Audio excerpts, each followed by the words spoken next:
Network show right here on 910 AM, the Superstation, the Future Radio.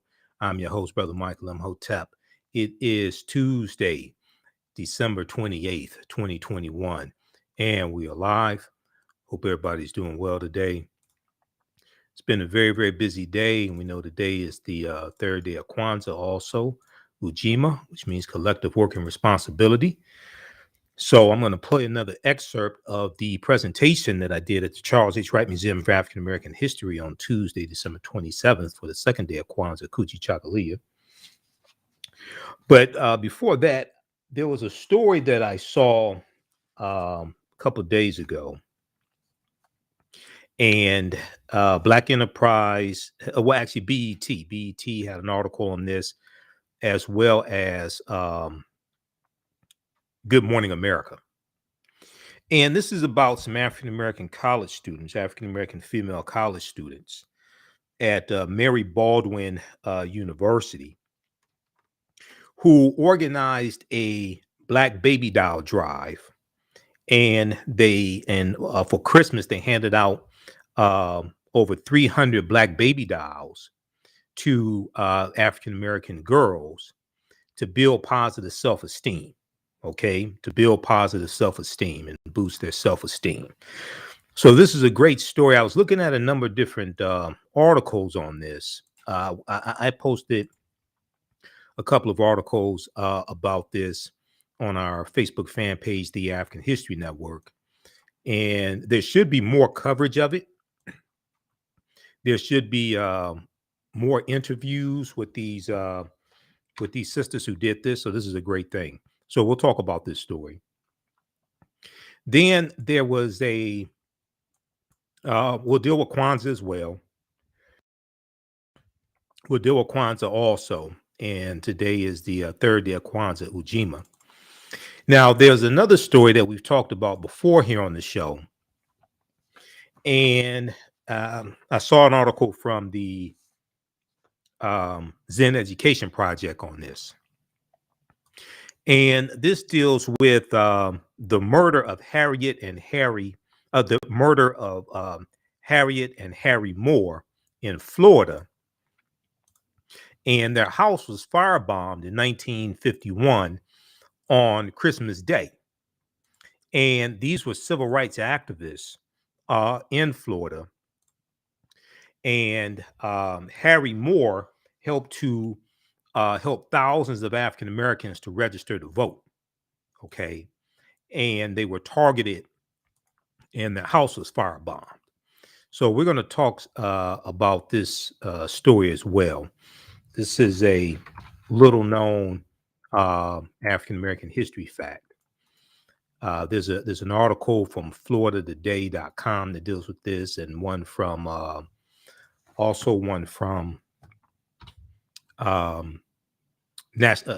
Zen Education Project. Okay, there's one from Zen Education Project as well, dealing with the killing of Harry T. Moore and his wife. Okay. All right, so we'll discuss that on today's show, and I'll play another excerpt of the presentation I did on Tuesday, December 27th, at the Charles H. Wright Museum of African American History, dealing with Kwanzaa. Okay, my presentation was on From Kwanzaa to Wakanda: Reconnecting African Americans to African Culture for Self-Empowerment. Right now, on the African History Network show, we focus on educating, empowering, and inspiring people of African descent throughout the diaspora and around the world, because right now it's corrects wrong behavior. What you do for yourself, what you do to yourself, and what you allow other people to do to you and get away with is based upon what you think about yourself. What you think about yourself is based upon what you have been taught about yourself. What you've been taught about yourself is based upon everything you've read, heard, and seen about yourself. So when you control the radius of a man or a woman's thoughts, you can control the compass of his or her actions, because the mind can't do or teach what it doesn't know. All right. The call-in number is 313-778-7600 is the call-in number if you have a question or comment. 313-778-7600 is the call-in number if you have a question or comment. So I want to jump into this first article. So I saw one article from BET. I think that was the first article I saw, and then there was a more extensive one from um, Good Morning America, and Yahoo News picked this one up from Good Morning America. College students hand out over 300 black baby dolls as Christmas presents to boost girls' self-esteem. Now, this is from December 24th, 2021. And it's a great story. I think there needs to be more coverage of it, because if it was something negative about these African American college students, African American female college students, if it was something negative about them, it'd be trending on social media. Now, around 300 young girls in Virginia will around 300 young girls in Virginia unwrapped the gift of a black baby doll on Christmas morning, thanks to the generosity of college students who say they want the dolls to represent more than just a toy. They want the dolls to represent more than just a toy.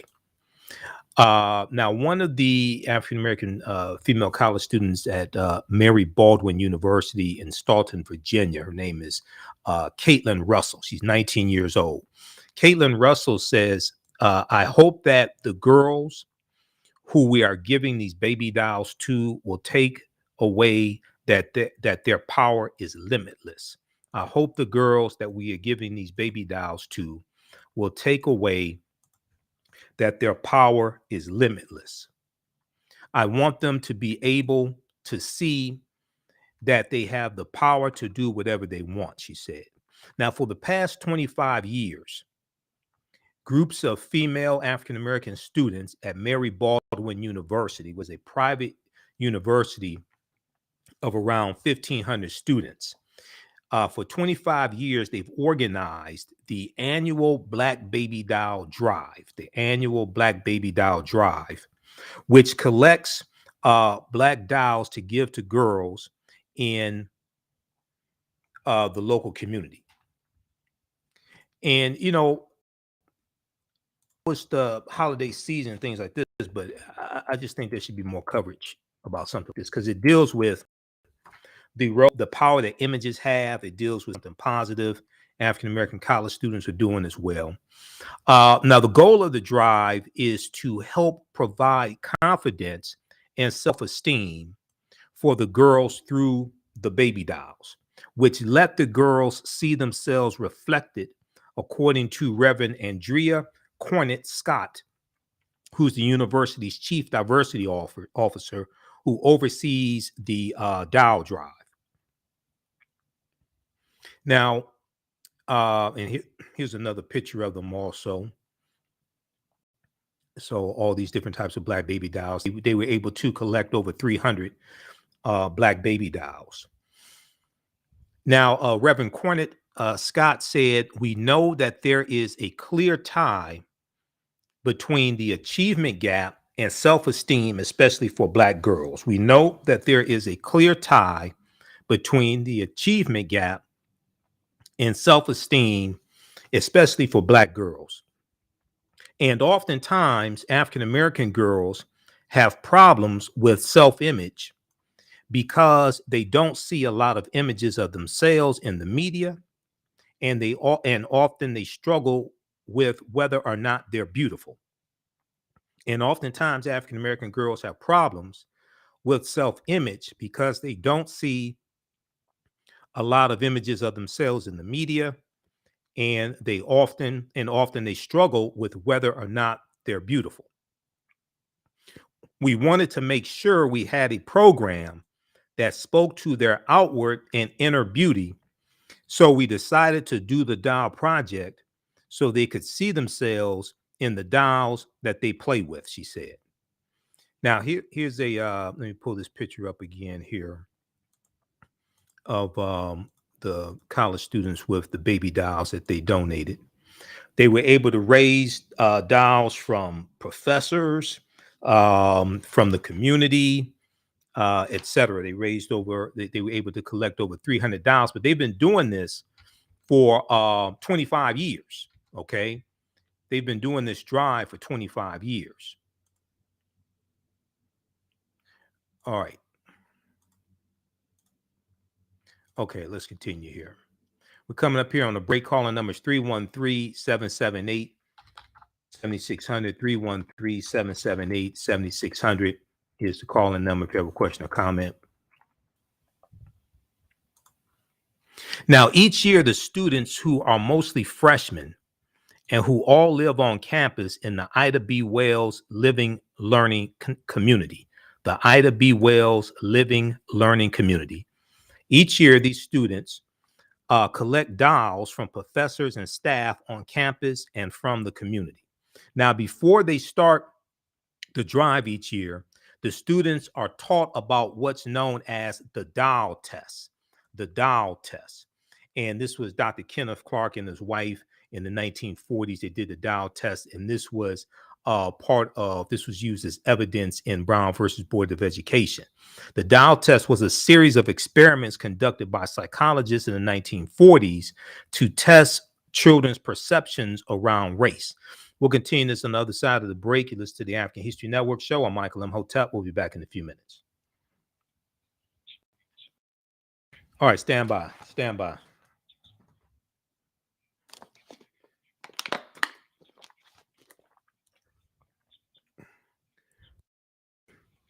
Stand by. Share this broadcast on your social media platforms. Invite your friends to tune in also. How's everybody doing? Back from break in 4 minutes.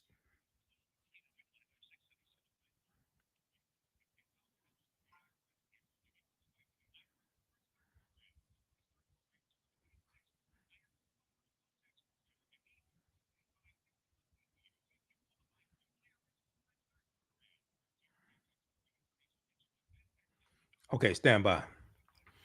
All right. Happy Kwanzaa, Harry Kwanzaa, Habaragani. I'm going to play another excerpt of my presentation from Monday, December 27th at the Charles H. Wright Museum of African American History. Stand by.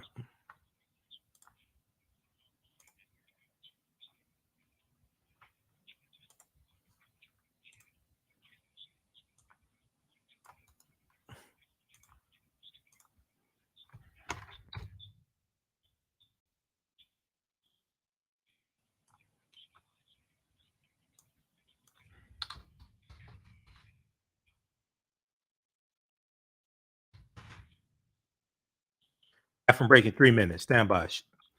Who still needs to register for the online courses I teach on Saturdays and Sundays?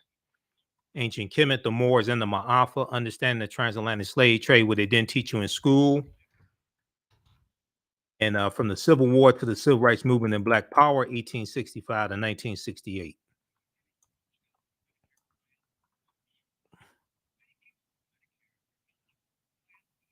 Back from break in 2 minutes.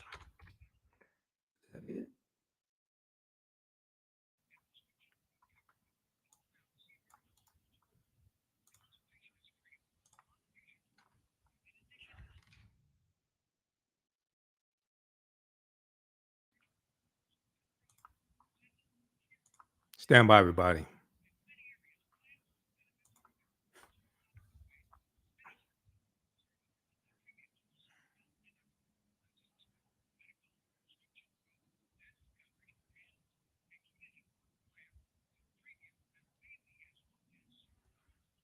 All right. Visit our website, AfricanHistoryNetwork.com. You can still register for the online courses I teach on Saturdays and Sundays. We have a bundle pack. You can register for both classes for only $70. Welcome back to the African History Network show right here on 910 a.m. Superstation, the Future Radio.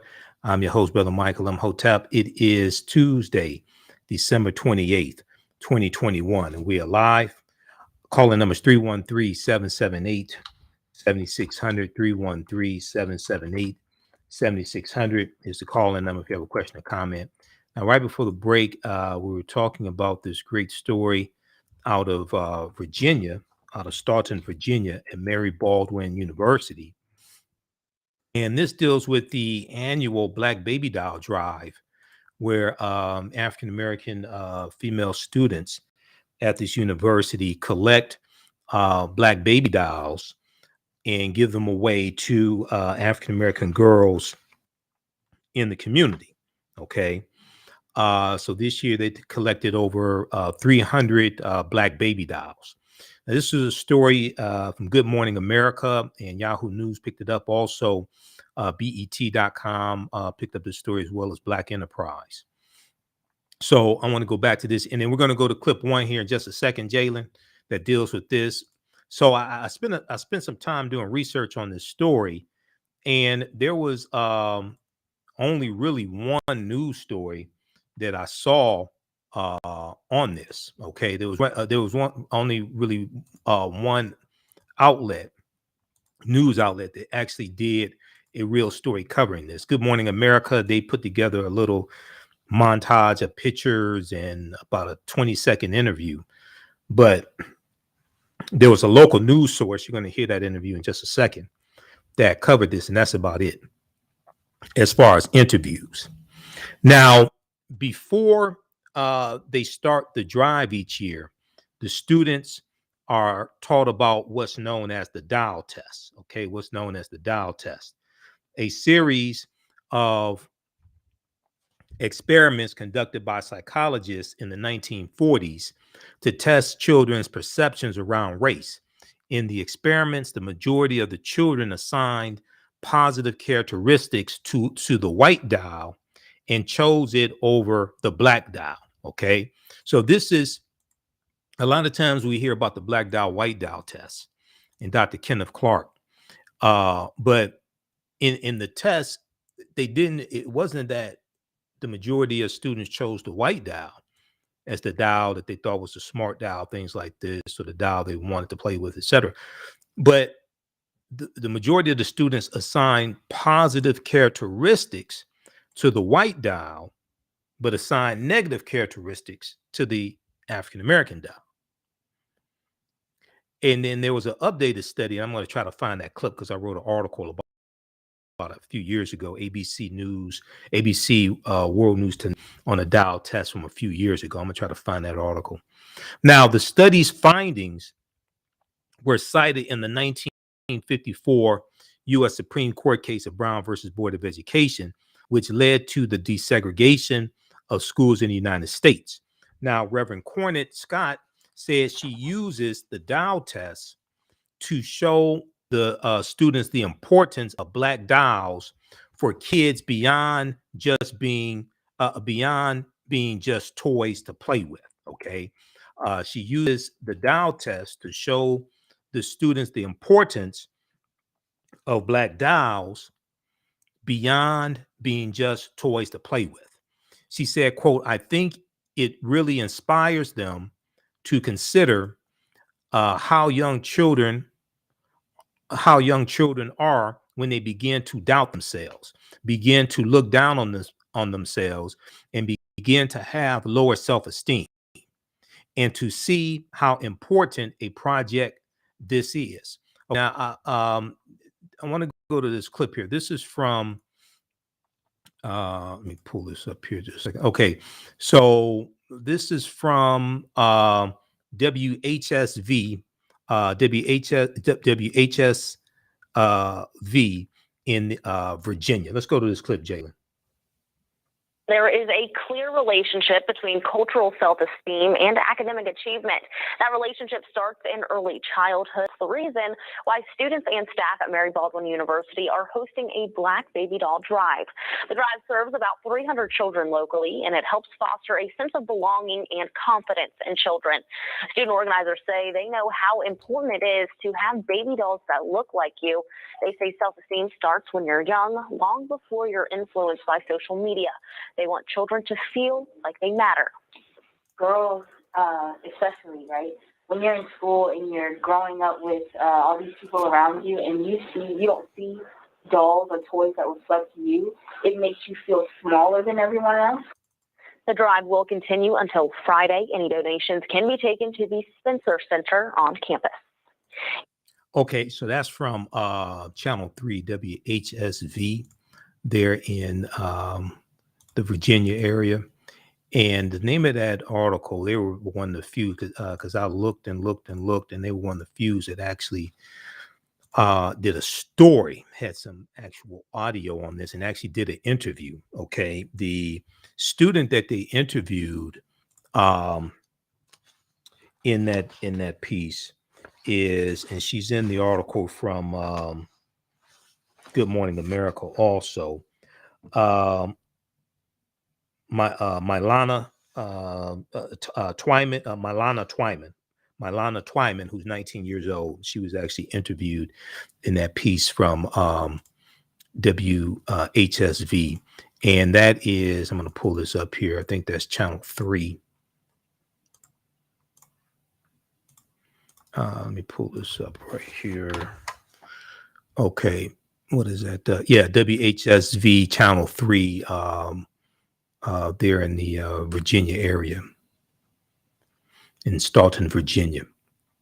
Okay, so you can check out this article as well. They're one of the few that I saw that actually did a story and actually interviewed one of the students. Local students host Black Baby Doll Drive to foster sense of belonging in children. Now, this article this story is from December 1st, 2021. While they were in the process of collecting the dolls. Now, I want to go back to the piece here from Good Morning America also. They have an extensive article on this.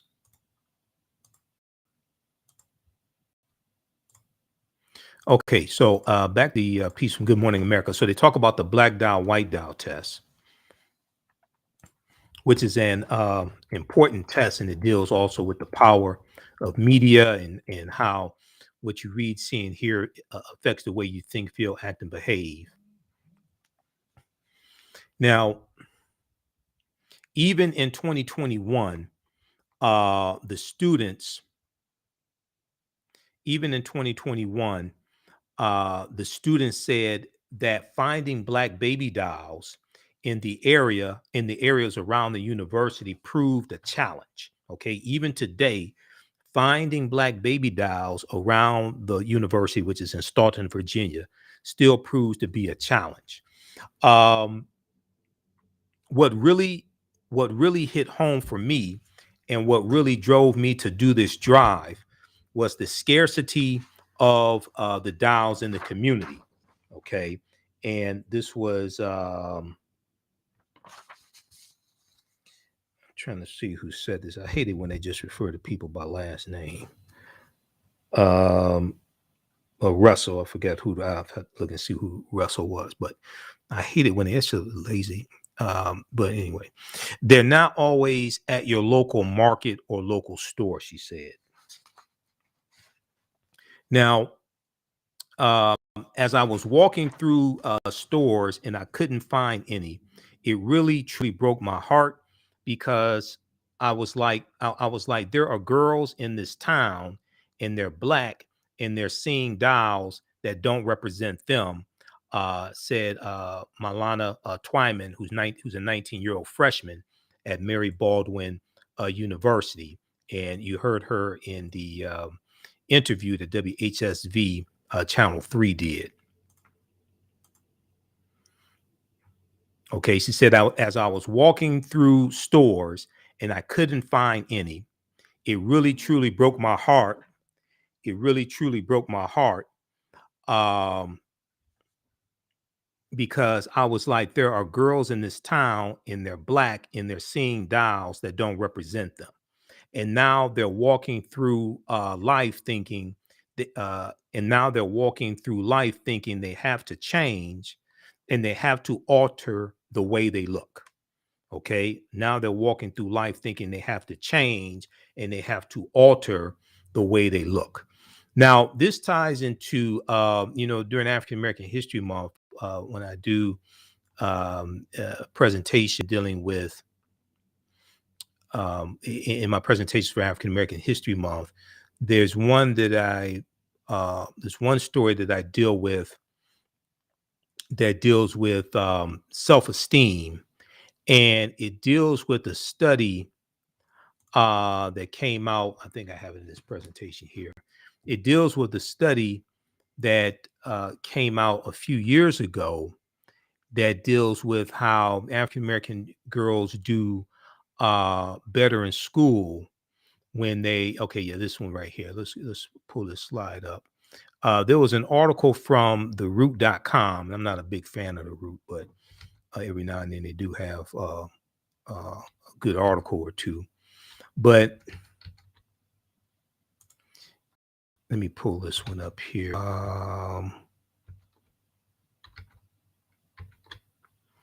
Okay, let's go to this slide. So there was an article from theroot.com that dealt with new studies find that positive feelings about Blackness improve academic performance for Black girls. New studies find that positive feelings about Blackness improve academic performance for Black girls. Believing that Black is beautiful, an important mantra of self-acceptance and self-love, could pay major dividends in school, a new study finds. Now, this article from theroot.com was based upon a study published in the Journal of Blacks in Higher Education.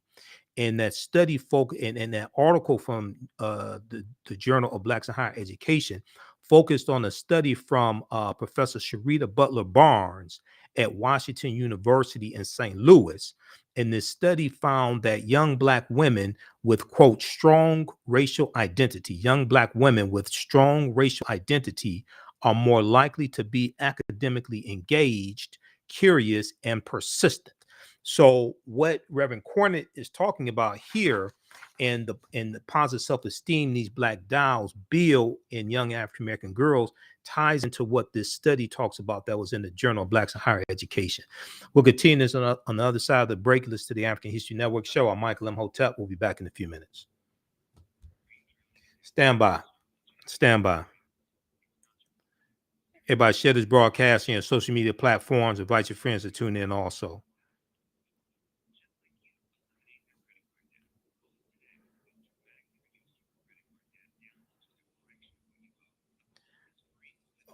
All right. If you like this type of information, you can support the African History Network. $ the AHN show through Cash App. $ the AHN show through Cash App. Also through PayPal, paypal.me/the AHN show. PayPal.me/the AHN show. African American business owners, post the name of your business here on the thread of the broadcast. We'll let you know how you can advertise with the African History Network. Stand by.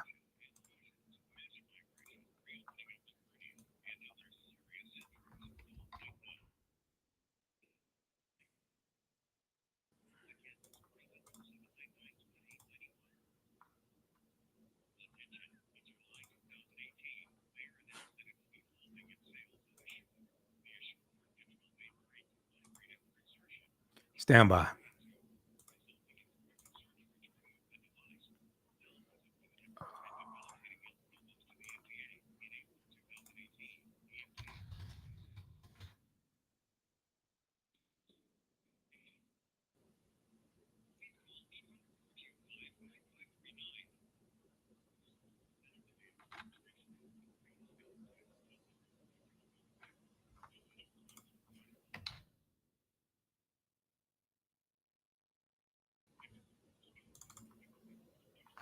Back from break in 3 minutes.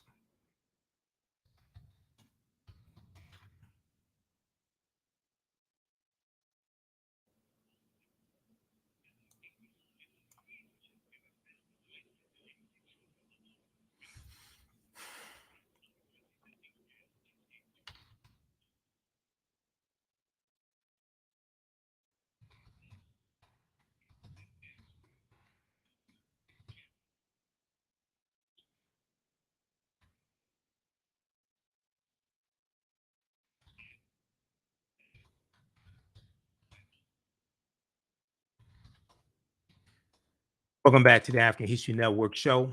I'm your host, Brother Michael Imhotep. It is Tuesday, December 28th, 2021, and we are live. Hope everybody's doing well. Calling numbers 313-778-7600, 778-7600 is the call-in number if you have a question or comment. Okay, so right before the break, I was talking about this story out of Staunton, Virginia, and it deals with this black baby doll drive.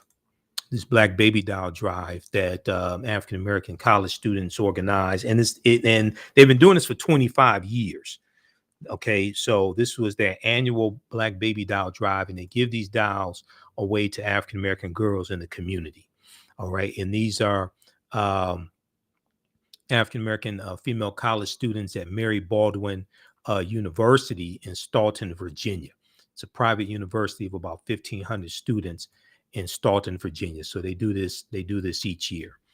And then when we left off, I was talking about this study that I've dealt with in some of my presentations in the past, especially during African American History Month. It's a study that was in the Journal of Blacks in Higher Education a few years ago. And I picked this up from an article from theroot.com. New studies find that positive feelings about Blackness improve academic performance for Black girls. Now, an article in the Journal of Blacks in Higher Education focuses on a new study from Professor Sharita Butler Barnes, who's a professor at Washington University in St. Louis. And this study finds that young Black women with strong racial identity are more likely to be academically engaged, curious, and persistent. More likely to be academically engaged, curious, and persistent. The survey looked at 733 African American middle and high school girls in three socioeconomically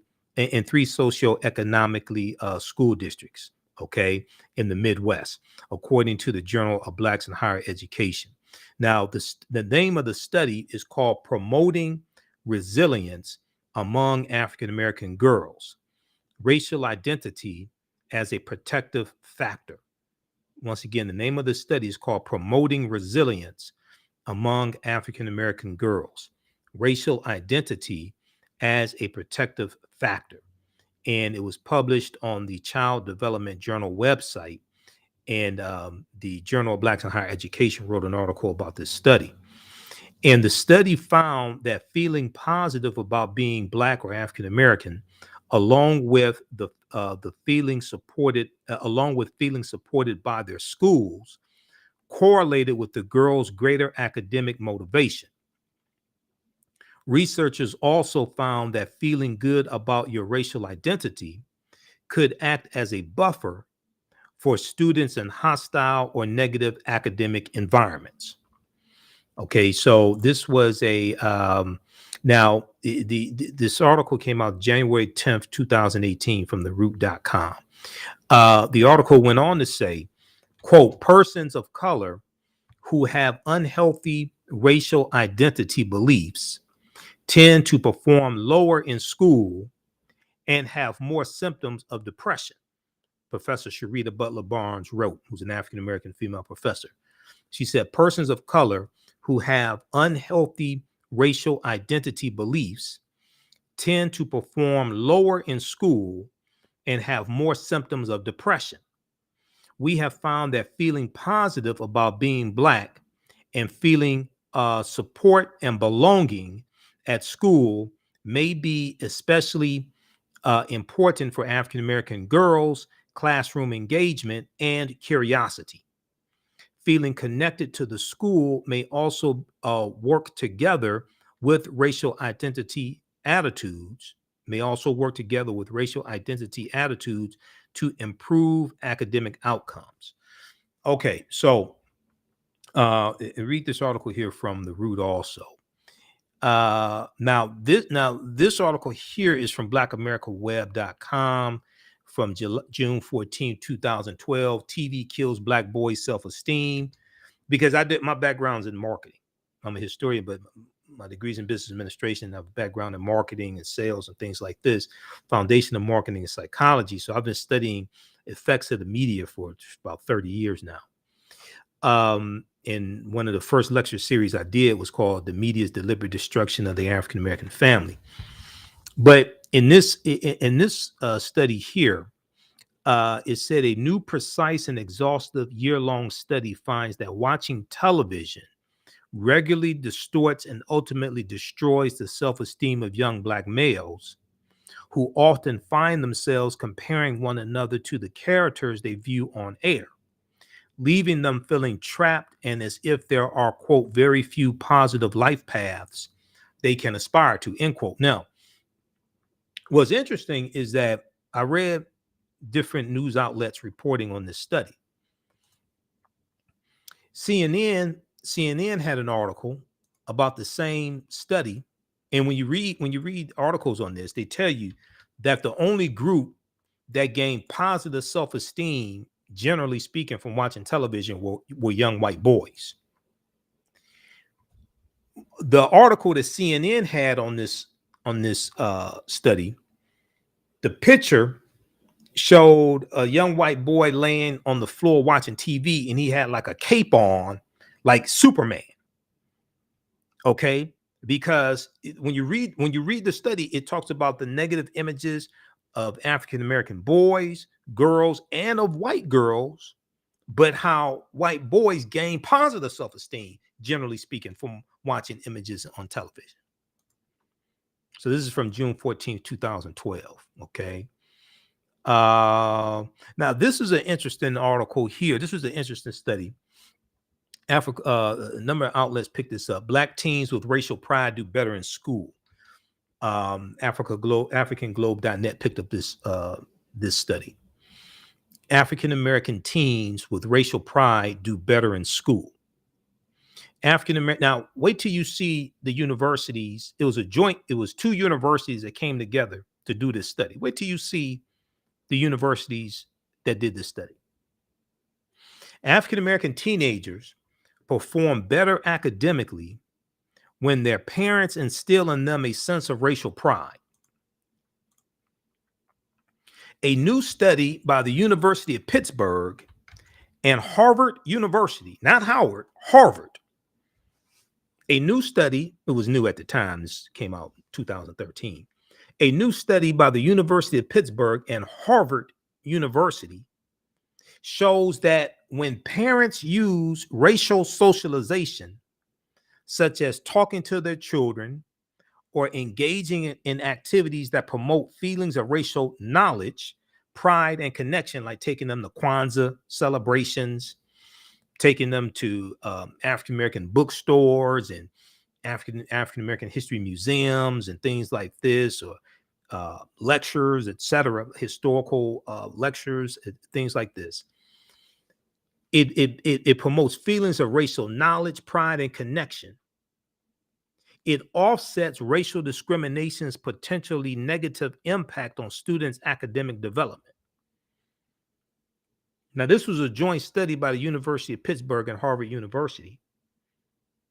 Yet you have white supremacists in state legislatures passing bills to suppress what can be taught about history, the history of slavery, white supremacy, and things like this in schools, using the cloak of critical race theory to attack what it is that they don't like about history and things that may make them feel guilty about what's happened in this country. And this was a joint study that the University of Pittsburgh and Harvard University did. All right, so if you go back quickly here to this other articles, we run out of time here. 300 African American, you had 300 Black baby dolls that were collected by African American college students at Mary Baldwin University. Now, the students said that they took the task so seriously. The students said they took the task so seriously, it almost became a competition to see who can find the most Black dolls, which were distributed to over 300 local girls to be opened on Christmas Day. here's some more distribution of the black baby dolls. Quote, we have astronaut dolls, doctor dolls, a lot of male dominated career paths. It goes even deeper than the surface of the doll because it's representing that we can do so much more than people give us credit for. It goes even deeper than the surface of the doll because it's representing that we can do so much more than people give us credit for. Now, Tiara Jordan, who's a 20-year-old sophomore at Mary Baldwin University, says she found her own self-esteem buoyed or boosted by participating in the doll drive. Tiara said, when you look at dolls and you're giving these young, when you look at dolls and you're giving these young girls dolls and you're telling them your black is beautiful, your features are beautiful, you have to make sure that you yourself believe those things, she said. Tiara said, so it had me plenty of times looking in the mirror, reminding myself, my lips are beautiful, even though they're fuller. My nose is beautiful, even though it's bigger. She went on to say, when I was a kid, my black baby doll had white features. She said when she was a child, her black baby doll had white features. So to see that there are black women going the extra mile and make dolls who have bigger noses and bigger lips and rounder faces, she said it is inspiring, and I wish I had that growing up. Okay, we'll continue this on the other side of the break. Listen to the African History Network show. I'm Michael Imhotep. We'll be back in a few minutes. All right, stand by.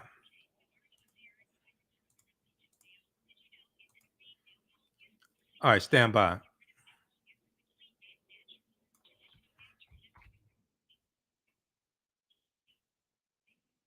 How's everybody doing?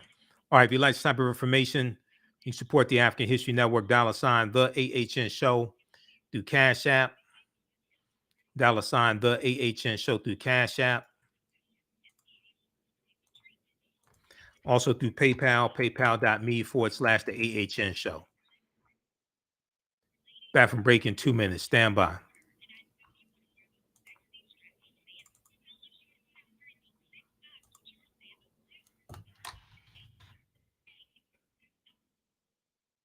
Okay, you can still register for the online course I teach on Saturdays and Sundays. Ancient Kemet, the Moors, and the Ma'afa, understand the transatlantic slave trade, what they didn't teach you in school. This is our official Cash App account, $ the AHN show, SHOW. These other ones are fake African History Network Cash App accounts. Back from break in 2 minutes. Stand by.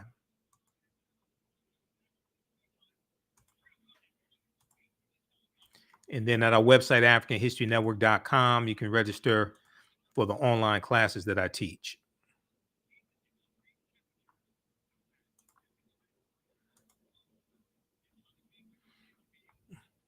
Stand by.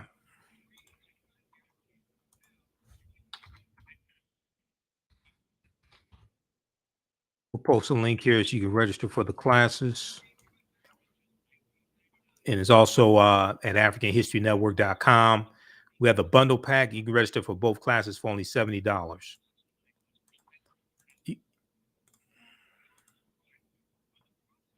Stand by.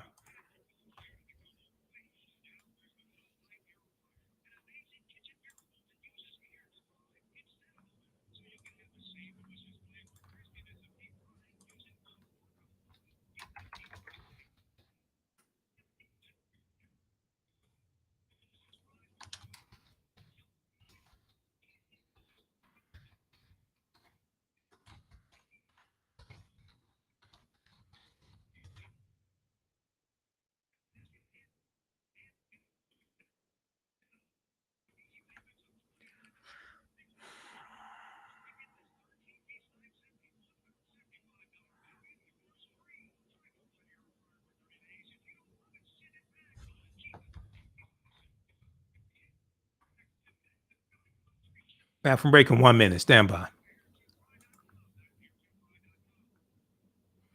Welcome back to the African History Network show right here on 910 a.m. the Superstation Future Radio. I'm your host, Brother Michael Imhotep. Okay, so check out the article that I was sharing, and this is from Yahoo. This is from Good Morning America, picked up by Yahoo News. 300 college students hand out over 300. College students hand out over 300 black baby dolls as Christmas presents to boost girls' self-esteem. Okay.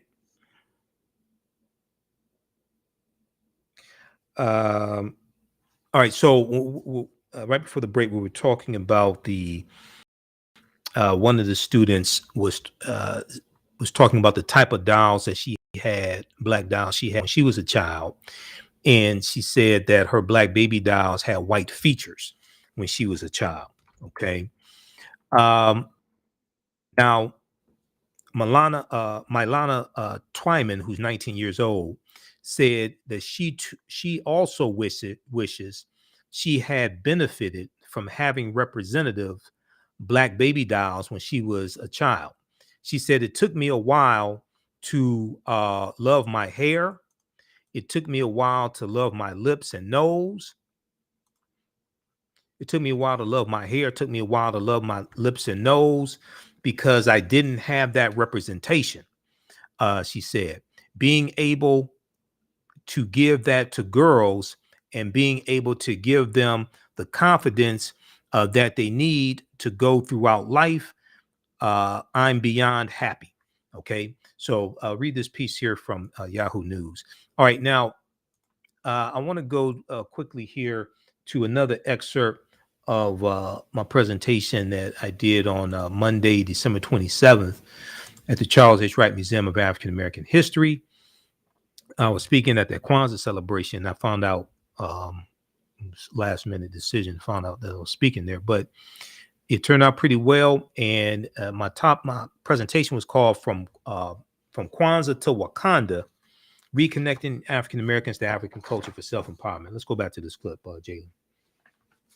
This information to win some black version of Jeopardy or something like that and see who can memorize the most facts and figures. The information that we take in should bring about behavior modification. This is why our motto is right knowledge corrects wrong behavior. Okay, it should bring about behavior modification. And then when we saw, how many people saw the film Black Panther? The original, just leave it right there. Just leave it right. How many people saw the film Black Panther? Okay, so we know Black Panther 2 is coming out in November of 2022.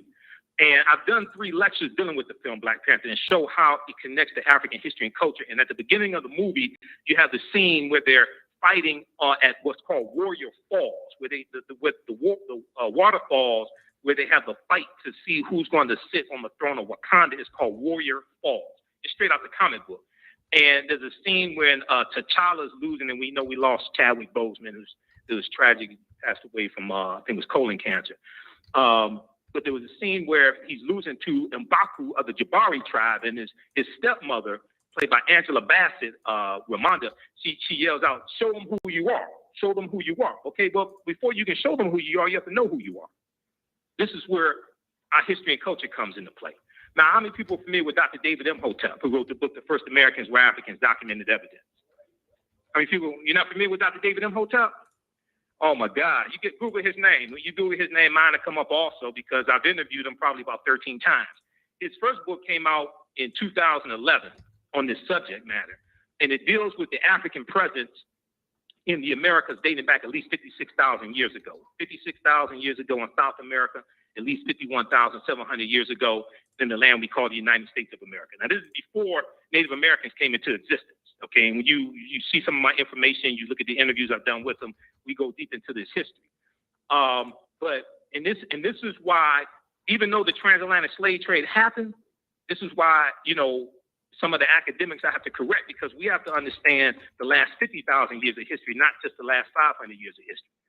Okay, so yes, the transatlantic slave trade happened, but we have to deal with the history of thousands of years before that. Now, on page 14 of his book, he deals with the discovery that was made in Allendale County, South Carolina in 2004. And I teach online classes dealing with history and things like this.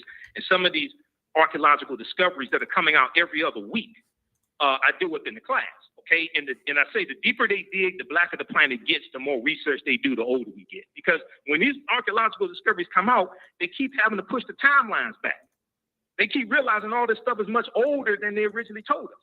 But on page 14 of his book, he deals with this archaeological discovery made by Dr. Albert Goodyear, who's an archaeologist from the University of South Carolina. And Dr. Albert Goodyear is derided by the authorities in European archaeology and things like this because his discovery is flipping everything upside down. What he found was 13 different types of evidence thoroughly documenting an African presence in this country dating back at least 51,700 years. And these were the Khoisan, who have the oldest DNA on the planet. They're the ancestors to the Ainu and the Twa. They go all around the world. They're in Southern Africa. They're still alive today, and they were here in this land also. But they found artifacts, architecture, campsites, carvings, Egyptian writings, footprints in lava, genetic M174D haploid groups dealing with DNA and genetics, linguistics, paintings, skulls, skeletons, structures, and tools. Now, I last interviewed Dr. David Imhotep October 12th, 2021. October 12th, we know, is the anniversary of Columbus landing in what he called the Bahamas. And when we look at where Columbus went on his 4 voyages, number one, we all know Columbus never came to the land we call the United States of America. Okay, right? We all know that, right? Y'all know that. That ain't everybody saying. Y'all said y'all said Kuchisakali louder than that. Go look. Don't take my word for it. Proper documentation ends all conversation. I can show you what white historians will show you. Go to history.com, okay? And look up Christopher Columbus. It shows you where he went on his 4 voyages. The closest he came to this land we call the United States of America was Cuba, which is 90 miles away. But he goes into Cuba, Hispaniola, the western third of the island of Hispaniola is where Haiti is. He goes into Puerto Rico, Honduras, Panama. But a lot of the countries that he conquered on behalf of the Spanish crown are still in turmoil today. And we've heard Puerto Rico in the news. We definitely heard Haiti in the news, things like this. They're still in Cuba. They're still reeling from being conquered over 500 years ago by Columbus and the Spanish crown. Now, this article right here, this is just a brief summary of it. Read this article, okay? As one of my teachers, Professor Kabahaya Kamane says, you don't have to believe a word that I say, go do your own research, okay? Proper documentation ends all conversation. Read this article. New evidence puts man in North America 50,000 years ago. This article is from November 18th, 2004. It's from ScienceDaily.com. ScienceDaily.com is a scientific website. They have all types of scientific discoveries, archaeological discoveries there, things like this. The article is still there because I show this in my classes when I teach. They're talking about Dr. Albert Goodyear's discovery. This is Dr. Albert Goodyear. He's an archaeologist from the University of South Carolina. The summary says radiocarbon tests of carbonized plant remains or artifacts were unearthed last May along the Savannah River in Allendale County by University of South Carolina archaeologist Dr. Albert Goodyear indicate that the sediments containing these artifacts are at least 50,000 years old, meaning that humans inhabited North America long before the last ice age. All right, those watching on Facebook and YouTube, keep watching. We're going to keep going for a couple more minutes. If you like this type of information, you can support the African History Network, $ the AHN Show through Cash App, $ the AHN Show through Cash App, also through PayPal, paypal.me/the AHN Show. Be sure to register for the online courses I teach on Saturdays and Sundays. It's right on the homepage of our website. Ancient Kemet, the Moors, and the Ma'afa, Understand the Transatlantic Slave Trade, and from the Civil War to the Civil Rights Movement and Black Power. Visit AfricanHistoryNetwork.com. You can register there. As soon as you register, you can start watching the content. Right now, it's correct wrong behavior. It's not over till we win. Wakanda forever. We'll talk to you tomorrow. Peace. All right, stand by, everybody. Let me disconnect this call. Okay, we'll talk a little bit about Harry Moore, and then I have to get out of here. Okay, so we have the information here about the online classes, and we're going to have class this weekend. So these are 10-week online classes that I teach. We deal with thousands of years of history, and on Sunday is Ancient Kemet, the Moors, and the Ma'afa, Understanding the Transatlantic Slave Trade. We deal with thousands of years of history and what leads up to the transatlantic slave trade taking place. We do this Sundays. 12 noon p.m. Eastern Standard Time. The class is regularly $130. It's on sale $60. We do the sessions live. All the sessions are archived and recorded. You can go back and watch it anytime. You still have access to the full class even after the class is over with. So a year from now, if you want to go back and watch the full class, you can do that. The other class I teach is from the Civil War to the Civil Rights Movement of Black Power, 1865 to 1968. And we do this on Saturdays, 12 noon to 2 p.m. Eastern Standard Time. Okay. We have a special bundle pack right now where you can register for both classes for only $70. So that's right on the homepage of our website, AfricanHistoryNetwork.com. We'll post a link here for that again, and you can register and start watching the content. You can also use this with your children. I would say the content is PG-13. So it's not vulgar. It's not, I don't do a lot of cursing, things like that. Okay. All right. So we'll post that. And then all my DVD lectures and digital downloads are at our website, AfricanHistoryNetwork.com, including my Kwanzaa presentation.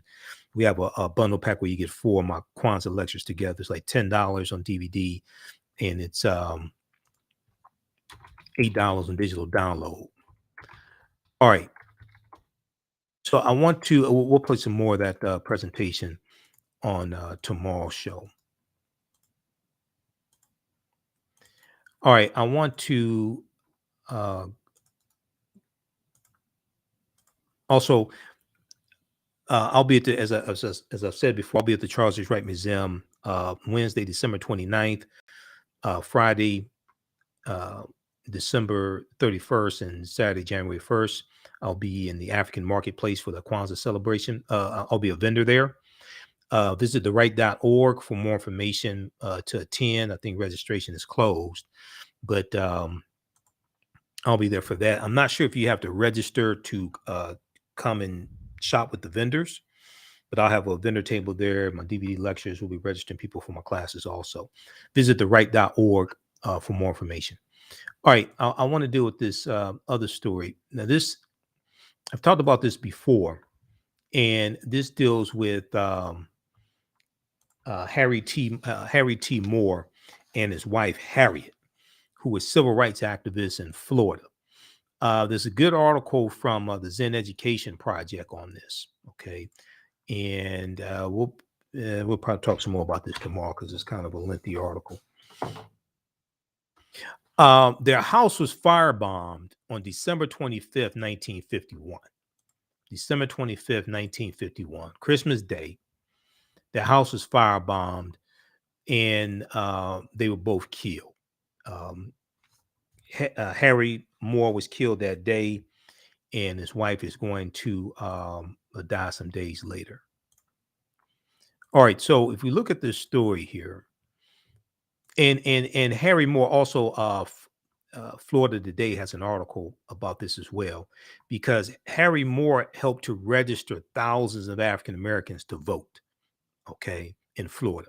Now, Langston Hughes wrote a poem called "Ballad of Harry T. Moore," and in the poem, Langston Hughes wrote, "When will men, for sake of peace and for democracy, learn no bombs a man can make, keep men and women from being free?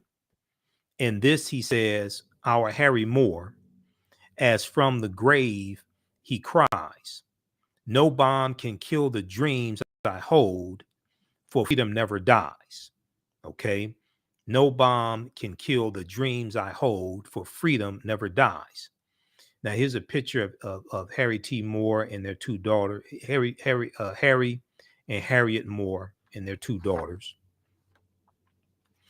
Now, Harry T. and Harriet Moore were murdered on Christmas Day. It was their 25th wedding anniversary, when a bomb set by the Ku Klux Klan blew their home in Mims, Florida. Harriet Moore was a classroom teacher, and both Harry and Harriet were both civil rights activists. They were both civil rights activists. Now, Harry Moore died on the way to the hospital. His wife, Harriet, died 9 days later, leaving behind 2 daughters, Evangeline and Annie Rosalia. Now, Evangeline Moore dedicated her life to seeking justice for the death of her parents. Now, a little background information on Harry and Harriet Moore, civil rights activists killed by the Ku Klux Klan in 1951, house firebombed on Christmas Day. Now, back in the 1930s, Harry and Harriet Moore began organizing for the NAACP in Central Florida. They launched a legal struggle that eventually won equal pay for African American and white teachers. In 1941, Harry Moore became president and later executive director of the Florida State NAACP. Now, under their leadership, the NAACP eventually grew to more than 10,000 members in more than 60 branches across the state of Florida. Now, in 1944, Thurgood Marshall won the U.S. Supreme Court case of Smith versus Allwright, which we've talked about here on this show just in the past couple of months. Okay, Smith versus Allwright. This was a U.S. Supreme Court ruling that ruled that all white primary elections are unconstitutional. So, we've talked about this case just in the past couple of weeks, and I deal with this case on my in my online classes also, especially from the Civil War to the Civil Rights Movement and Black Power, 1865 to 1968. And if we look at this, this piece here from history.com, this deals with Jim Crow era laws and suppressing the right to vote. If we look at this here, okay, so this article we've talked about before. In this piece, they talk about Smith versus Allwright, U.S. Supreme Court case. Okay, how Jim Crow era laws suppressed the African American vote for generations. This is from history.com. So they talk about the Mississippi State Convention of 1890 that we talk about a lot here on this show, that legalized poll taxes and literacy tests in Mississippi, and that became the model that other southern states adopted. But then you have all white primaries. Okay, now when literacy tests and poll taxes and grandfather clauses, and Louisiana was the first state that had the grandfather clauses in 1898. When literacy tests, poll taxes, and grandfather clauses, and the many other ways to circumvent the 15th Amendment did not work to suppress Black voter turnout, white legislators in several southern states used what are called all white primaries to all but eliminate Black voters, Black voters' presence in the electoral process. In Texas, for example, the state legislature gave the Democratic Party the authority to set its own rules. The party determined that it was for white voters only, excluding African Americans from its elections and effectively making local electoral politics dominated by one party that upheld Jim Crow laws. After a white election official blocked an African American man named Lonnie E. Smith the right to vote in the 1940 Texas Democratic primary, the NAACP's Thurgood Marshall and William H. Hastie challenged the case all the way to the U.S. Supreme Court. In 1944, the U.S. Supreme Court ruled in Smith versus Allwright, that's Lonnie Smith as the plaintiff, Smith versus Allwright, that the Texas white primary system was unconstitutional. Okay, this is Thurgood Marshall. The right to vote in a primary for the nomination of candidates without discrimination by the state is a right secured by the Constitution, said the U.S. Supreme Court in its 8-1 decision.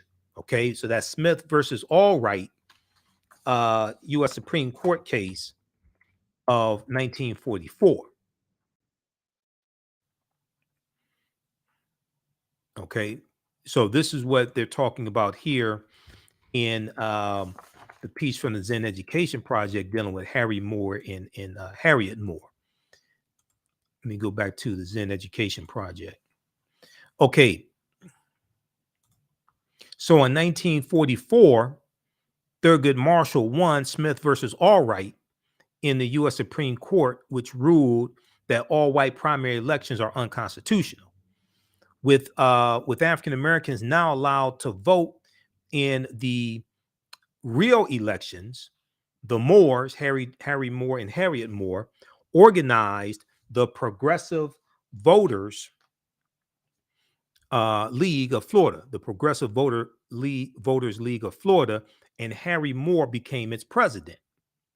Now, Florida's voting registration procedures were not as restrictive as those of neighboring Georgia and Alabama, and within a few years, the Moores managed to register over 100,000 African American voters, increasing African American registration from 5% to 31% of eligible voters, of those eligible.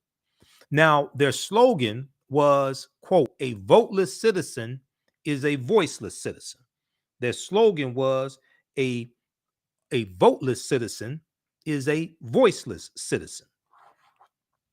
Now, for years, Harry Moore traveled Florida's muddy back roads and poorly paved highways, building the NAACP, helping African Americans register and organize the Progressive Voters League of Florida.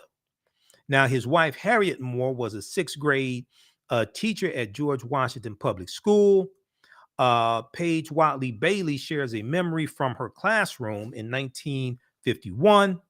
She said Miss Moore did not complain or express outrage at having to teach us from old tattered textbooks,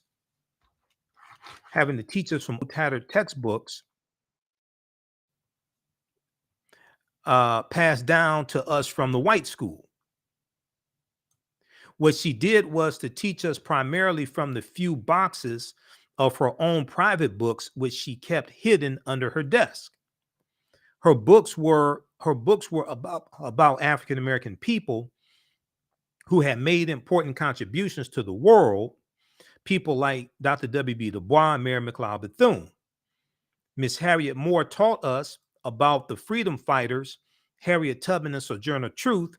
She read stories to us by Zora Neale Hurston and poems by Langston Hughes. And she shared her Ebony magazine articles about Black history. Now, this learning was deep and personal. It was important because it was about people like us, and it was secret. This learning was deep and personal. It was important because it was about people like us, and it was secret. Now, she didn't have to tell us not to tell anyone about these books. We knew they were dangerous when she appointed one of us to be a lookout person at the window.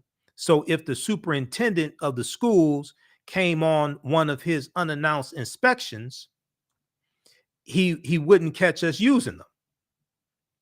Now, these books, their physical existence and the stories they told taught me about unspoken truths, secrets, and lies. Now, in addition to voter registration and education, the Moores, Harry Moore and Harriet T. Moore, also investigated lynchings. And this is something that the NAACP did. They investigated lynchings of African Americans to try to get evidence. They also investigated sexual assaults on African Americans, especially African American women. And they investigated allegations that African American men rape white women and things like this. Okay, and this is work that Rosa Parks did for the NAACP in Montgomery, Alabama. Rosa Parks investigated the gang rape of Reese Taylor. Now, in 1949, 4 young African American men, the Groveland Four, who were just posthumously exonerated, were accused of raping a white girl in Lake County, near Orlando. At that time, it was a Klan stronghold. Okay, and the Klan was all throughout Florida. Remember, Florida, 1923 January is where you have Rosewood, Florida, the Rosewood massacre. Okay, in Florida, and they wiped Florida, even though Rosewood was a small town of about 200 people, almost all of them African Americans. They wiped Florida off the map. They actually white people removed Florida off the map. They ran all the African Americans out, killed a handful of them, ran all of them out of town, took their land, and removed Rosewood, Florida off the map. Now, later evidence indicates that the 17-year-old girl had been beaten by her husband, and that they concocted a phony rape story to conceal the beating from her parents, who had threatened to shoot her husband if he brutalized her again. Okay, now this kind of reminds me of Rosewood, Florida, because in the Rosewood, Florida massacre, it was the white woman named Fanny. She was cheating on her white husband with another white man. She lied, and her white lover beat her. She lies and says it was this black man that broke into her house and beat her. Now, she didn't say she was raped by him, okay? But as the story gets told over and over again by drunk white men with guns, okay, now they think that this black man raped her and things like this. And no, it was a white man that beat her. But here's the thing: when you watch the movie Rosewood, and even when you do the research on this, most, especially African Americans, they knew she was lying. Okay, because a lot of people in town knew she was cheating on her husband. Okay, her husband, I guess, was the last to know. So later evidence indicates that the 17-year-old girl had been beaten by her husband, and they concocted the phony story. Okay, now Charles Greenlee, age 16, and war veteran Sam Shepard and Irvin were arrested for the supposed rape, the Groveland Four. Okay, they were just in the news, and they were just posthumously exonerated. We talked about that here on this show because we do it like real topics here. Okay, there was a piece from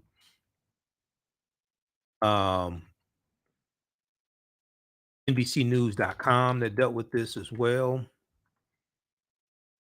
Groveland 4, the black men accused in 1949 rape get case dismissed. So you may remember us talking about this story here.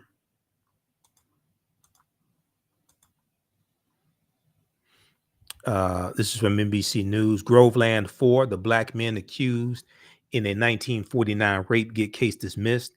A hearing in Florida to toss the Jim Crow era convictions of Charles Greenlee, Walter Irvin, Samuel Shepard, and Ernest Thomas resulted in a rare finding.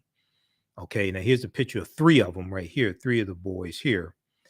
Three of the from left, Lake County Sheriff Willis McCall, an unidentified man, stand next to Walter Irvin, Samuel Shepard, and Charles Greenlee in Florida in 1949. Okay, now this article is from November 22nd, 2021. So we talked about that here on this show.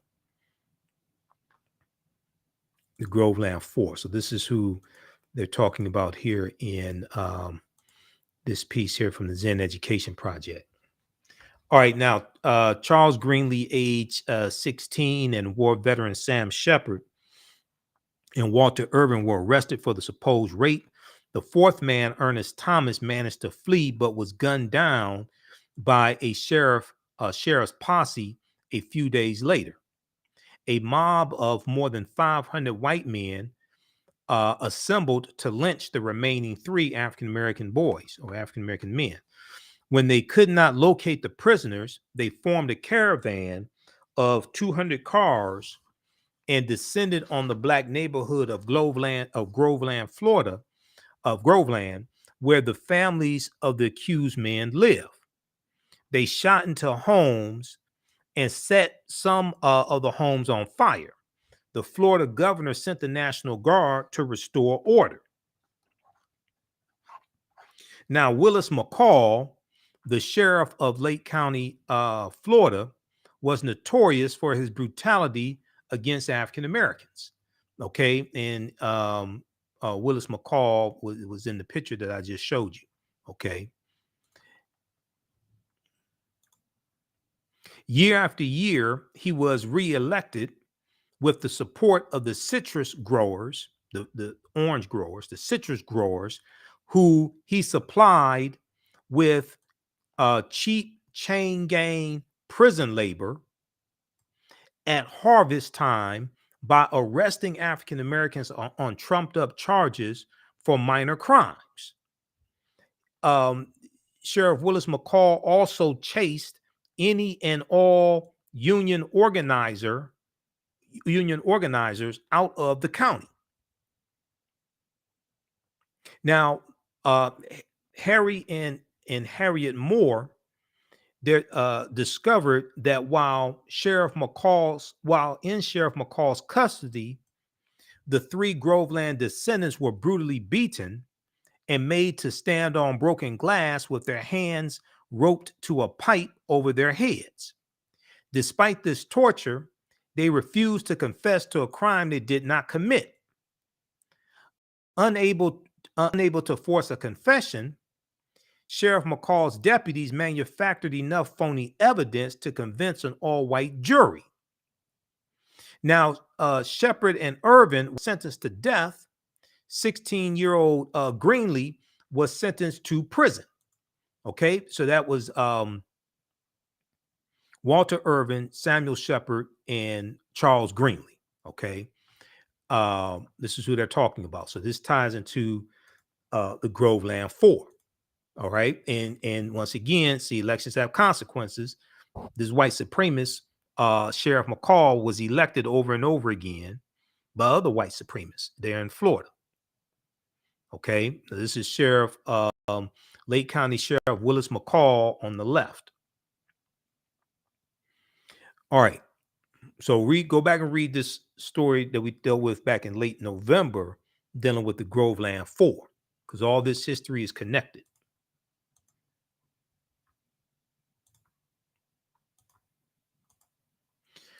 Okay, now Greenlee chose not to appeal out of court. Charles Greenlee, he chose not to appeal. He chose not to appeal out of fear that a new trial would result in a death sentence. Franklin Williams, Franklin Williams, who was Shepard and Irvin's NAACP attorney, appealed their conviction, and it was overturned by the Supreme Court in 1951. In November 1951, Sheriff Willis McCall removed the two men from prison. While driving them to Lake County for their new trial, he shot them, killing Shepard and severely wounding Irvin. He claims that the two handcuffed and manacled prisoners attacked him while trying to escape. Now, when Irvin recovered enough to speak, he described how Sheriff McCall pulled his car off the road, dragged the two men out, and began firing.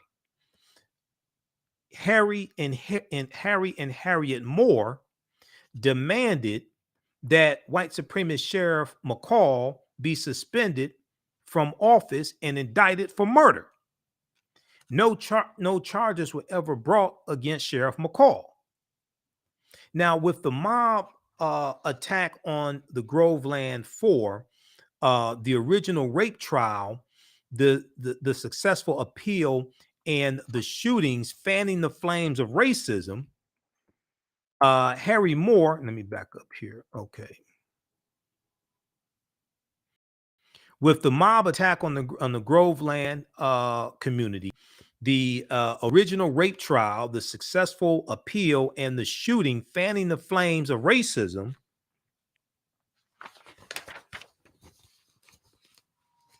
Harry Moore was called the most hated black man in Florida. Harry Moore was called the most hated black man in Florida. His mother visiting for the holidays, voiced concern for the Moors' safety.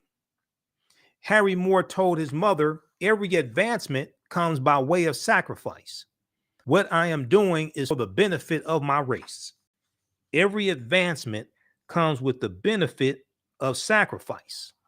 What I am doing is for the benefit of my race. Late in the night of on Christmas Eve, 1951, a bomb exploded under Harry and Harriet's bedroom. Harry Moore died on the way to the hospital. His wife Harriet died of her injuries 9 days later. And this is, it was on their 25th wedding anniversary, the silver wedding anniversary, that the house was firebombed. Here's a picture of a house firebombed by the Ku Klux Klan. So check out this article here from the Zen Education Project, December 25th, 1951, murder of Harriet and Harry Moore in Florida. And then there's also a good article from FloridaToday.com on this story, because we posted this article for the past couple of years. And we've talked about this here on the show before. Where is that one? This one here from FloridaToday.com.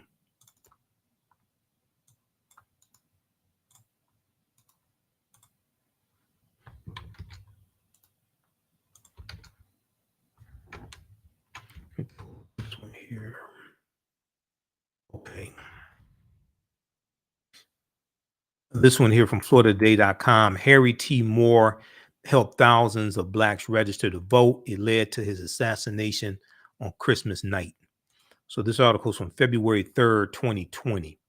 So I posted this when this article originally came out from FloridaToday.com. February 3rd, 2020 was the 150th anniversary of the adoption of the 15th Amendment of 1870, 15th Amendment to the U.S. Constitution. That was adopted February 3rd, 1870.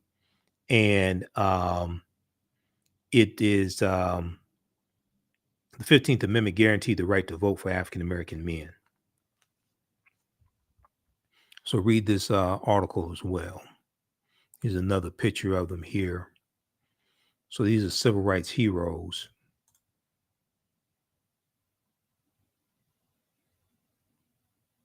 Here's another picture of Harry Moore, young Harry Moore here.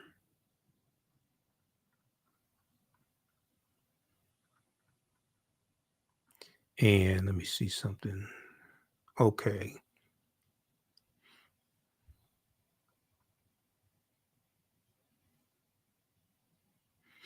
Okay, so their legacy. So in Florida Today, the article from Florida Today, they talk about their legacy. Now, Harry Moore has been called the first martyr of the civil rights movement, even though many historians use the Brown versus Board of Education case of 1954, 3 years later, as the start of the civil rights movement, the modern day civil rights movement. Regardless of semantics, Harry Moore was the first NAACP official assassinated in the civil rights struggle. Okay, it's 1951. Okay, he's the first NAACP official assassinated in the civil rights struggle.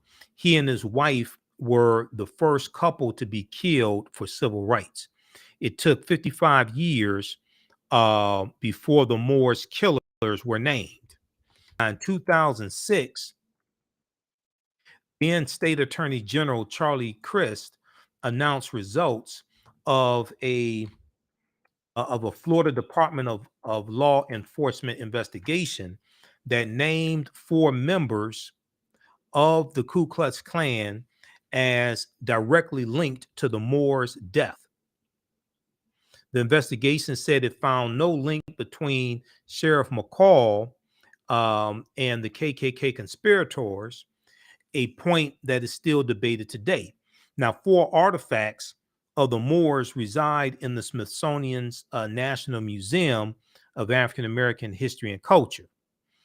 The Harry T. and Harriet V. Moore Memorial Park and Museum is built in their honor at the site of their murders. The 12-acre campus features a museum and a replica of the house where the Moors were killed. Quote, we see his legacy as one that should be embraced and should be widely known, Gary said. You find very little in history books relating to civil rights about Harry and Harriet Moore, and it's our mission to change that. Okay, so read this piece here also from FloridaToday.com, which came out February 3rd, 2020. Harry T. Moore helped thousands of blacks register to vote. It led to his assassination on Christmas night. That was in 1951. All right.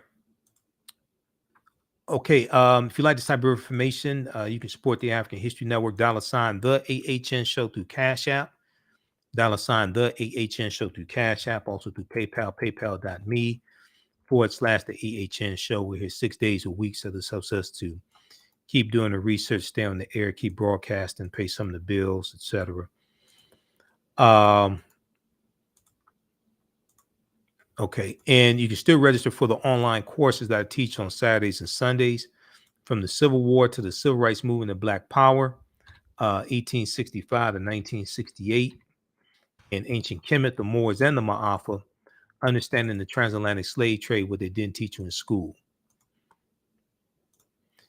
So we do the sessions live. All the sessions are archived and recorded. You can go back and watch them anytime. African-American business owners also post name your business here in the thread of the broadcast. We'll let you know how you can advertise with the African History Network. Our current promotion is buy 1 month, get 2 months free. So email us at ahnshow@africanhistorynetwork.com. We'll let you know how you can advertise with us. And if you don't have a commercial, 30-second and 60-second commercial, we can create one for you as well.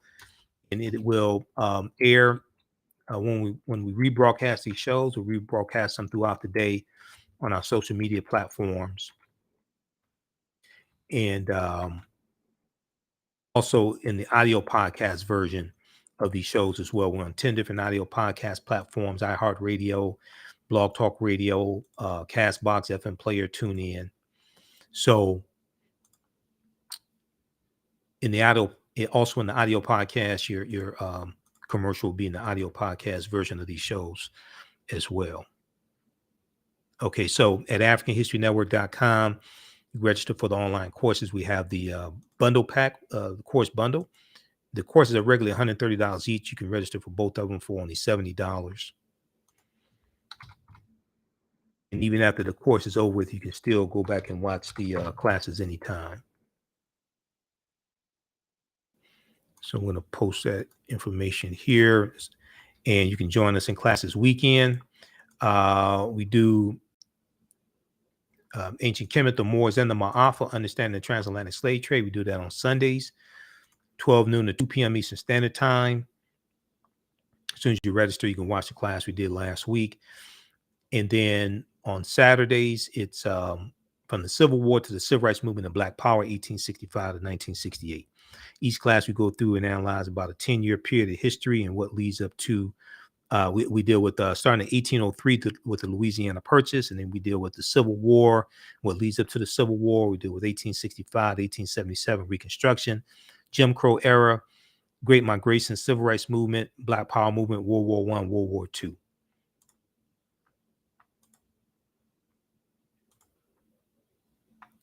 All right.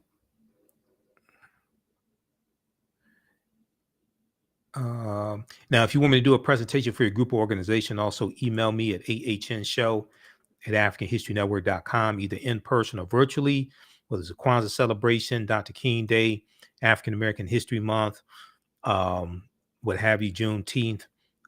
Let me know. We can work that out. Okay. All right.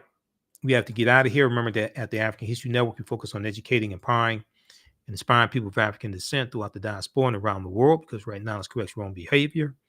It's not over till we win. We're kind of forever. And we'll talk to you tomorrow. Peace. Health and well-being have long been a taboo subject in the so-called African American community. So I enlisted the help of mental health experts, thought leaders, and activists to help kill the ghost of Willie Lynch and heal from post-traumatic slave syndrome. We experience trauma a lot of times on a subconscious level. So sometimes something happens to us and we know that it's traumatizing, but we don't really recognize the extent of the trauma.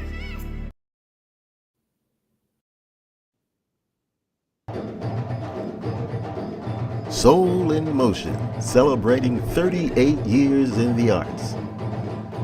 This energetic ensemble of dancers and drummers was started by percussionist Michael Friend and is led by choreographer Associate Director Pam Lassiter. Based in the Washington, D.C. area, Soul in Motion is now accepting bookings for Black History Month, Juneteenth, and summer festivals in 2022. Soul in Motion is also available for more intimate events like naming ceremonies and weddings. To find out more or to book your date, call 240-452-1349 or send an email to info@soulinmotion.org. Be sure to check us out on Facebook, Instagram, and YouTube. Soul in Motion, celebrating our history, our culture, our future. Soul in Motion. Theater, African dance, and drumming since 1984.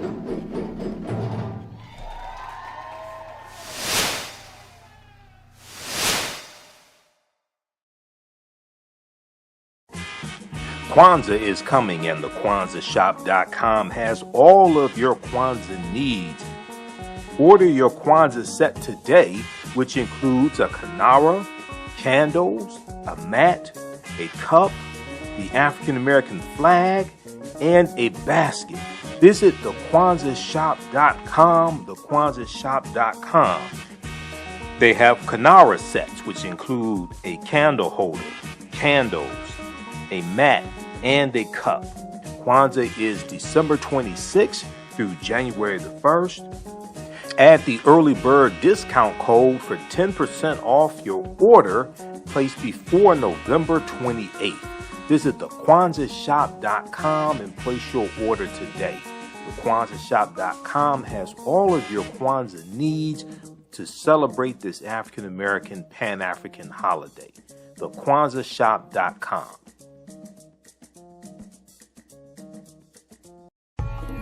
African Spirit Cards specialize in the design and printing of high-quality African-centered note cards and stationery.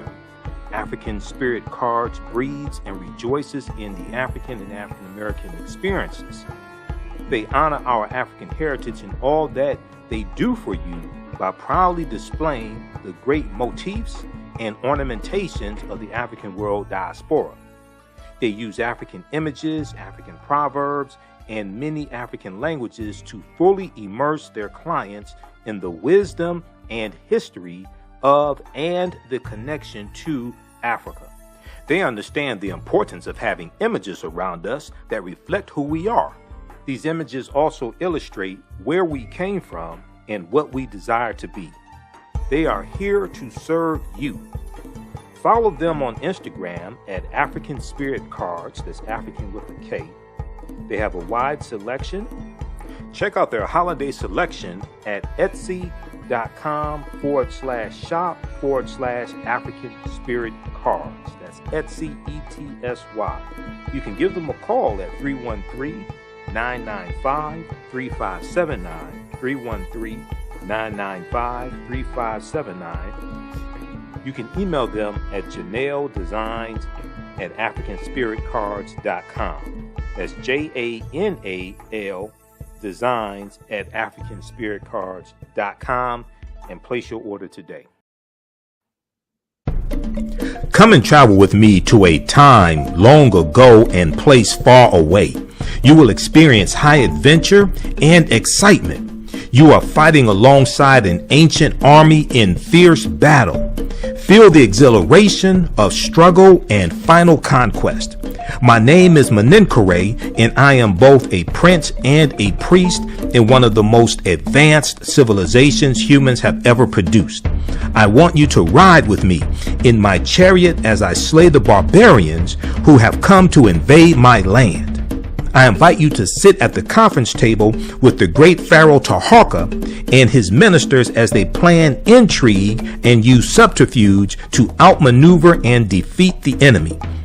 Come back with me to the land of your ancestors, to the beautiful land of Kemet. So open the pages of this book and begin the adventure. Find out what happens in the book Menenkere Battles the Assyrians in the Nile Valley from author Makari Jones. Get your copy today at Amazon.com.